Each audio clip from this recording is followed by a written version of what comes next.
Hello, and welcome to the 13th in a series of videos that provide detailed guidance on the use of the G.Dot utility coordination tools now available in MicroStation Connect Edition. This is a video presentation of Lab 4, the fifth lab in the training module portion of the G.Dot utility coordination tools document. The objective of this lab exercise is to revise the Lawrence Avenue Sprint Street intersection layout drawing north of Lawrence Avenue and west of Sprint Street in the northwest quadrant of the intersection.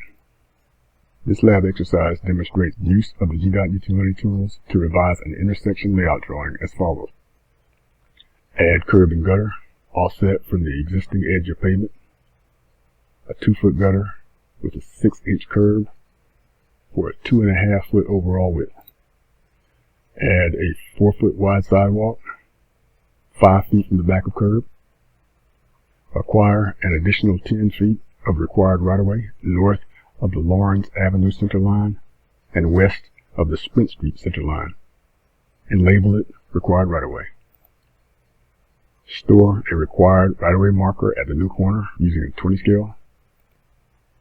Store sanitary sewer manholes by the associated coordinates at 50 scale.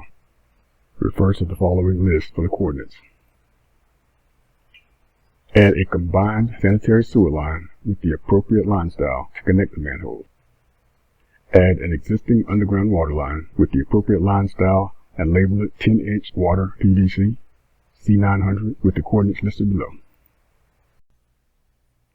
To begin, launch MicroStation Connect Edition and select the G.Dot SS2 workspace and the G.Dot Util Training Workset via the Workspace and Workset pull-down arrows respectively. Then select the Lab4 Training Overlay.dgn file from the recent files list if it is listed, or select the Browse option to navigate to and select the file. The revised drawing should appear as follows. This is the end of the Lab4 workshop problem video. The Lab4 workshop solution video is available separately for guidance as needed.